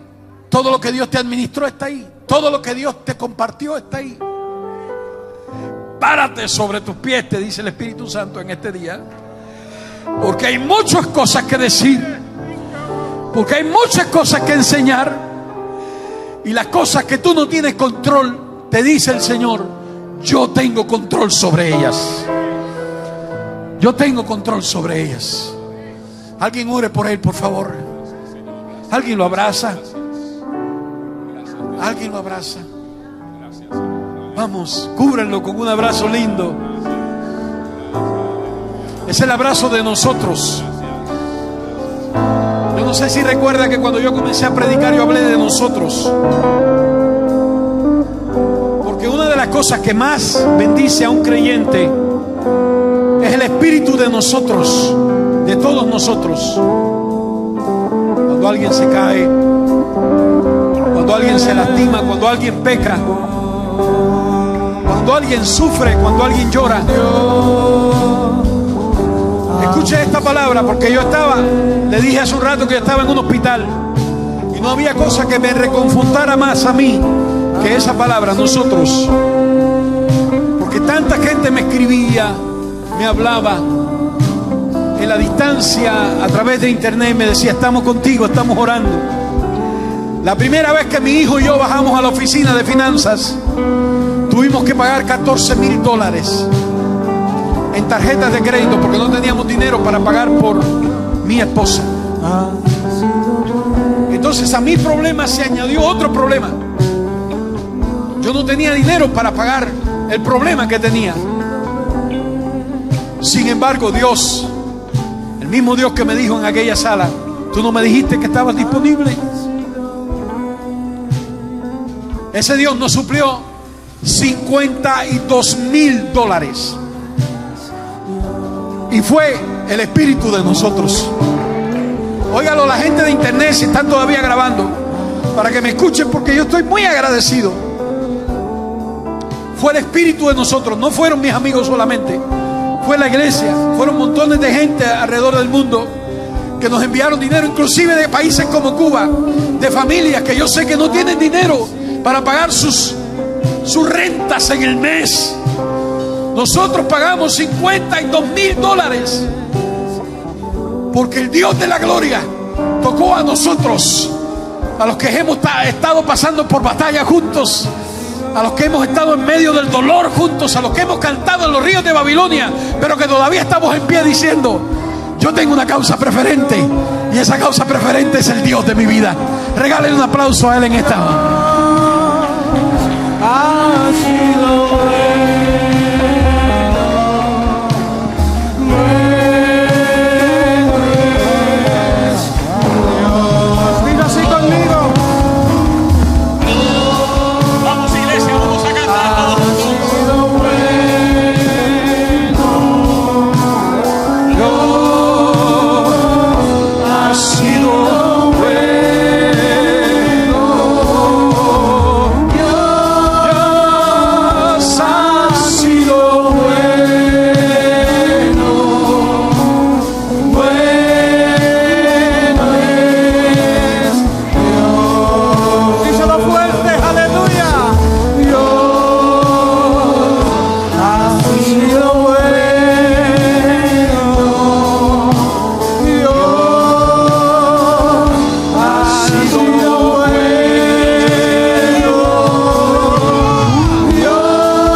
mañana salen, Dios mediante, hacia North Carolina. ¿Y cuántos quieren bendecir sus vidas? Aleluya. Sé por medio del Espíritu que Dios va a hacer algo lindo y maravilloso. Donde Dios lo ponga, Dios lo va a usar de una manera sobrenatural. Aleluya. Para quitar, para romper las obras del mismo infierno. Señor, en este momento te damos gracias. Te damos gracias por esta palabra en el día de hoy. Te damos gracias porque ha marcado nuestras vidas. Porque a partir de ahora, Dios mío, va a salir un cántico nuevo en nuestros labios. No adorando el problema, no adorando la situación, sino adorándote a ti. Aleluya. Nos rendimos ante ti, nos rendimos. Y como esclavos, como siervos tuyos, aleluya, solamente vamos a obedecerte y te vamos a decir: sí, Señor, lo que tú decidas está bien para mi vida. En este momento, Dios mío, estamos bendiciendo a Roberto y a su esposa. Dios mío, que donde quiera que ellos vayan sea prosperado, Señor. Donde quiera que ellos caminen, tu presencia esté con ellos. Que ellos puedan rescatar a muchas almas del mismo infierno. Que puedan ser, oh Dios mío, una luz en medio de un estado quizás que está en oscuridad. En medio de familias desesperadas, familias rotas, hijos rebeldes. Pon, Señor, en sus labios, Padre, un candor encendido. Que siempre, siempre, siempre te den la honra. Pero sobre todo que puedan alumbrarte a ti, Señor. Que puedan ser la sal de la tierra ahí donde están. Porque te lo pedimos en el nombre, que es sobre todo nombre. Bendícelo, Señor. Bendigo ahora mismo su salida y su entrada, Señor. El salmo del viajero lo ponemos sobre su vida. Y que donde quiera que ellos vayan, ellos puedan ver tu mano poderosa. Oh, Padre, en el nombre de Jesús, mira el resto de la congregación. Mira la semana que está por delante. Te pedimos, oh, que pongas cánticos nuevos en nuestros labios. Que como extraños en este mundo, porque sabemos que no pertenecemos a este mundo, sino que somos de la patria celestial, te pedimos que todo lo que nosotros emprendamos, oh, tu presencia esté sobre nosotros. Dios mío, mira la familia. Dios mío, mira tu iglesia. Dios mío, mira todo lo que estamos aquí. Que seamos bendecidos por ti, porque te lo pedimos en el nombre, que sobre todo nombre. La iglesia dice... Y los que se van con Cristo dicen amén. Amén. No se vea sin antes saludar a Roberto y su esposa y bendecir. Gloria al nombre de Jesús.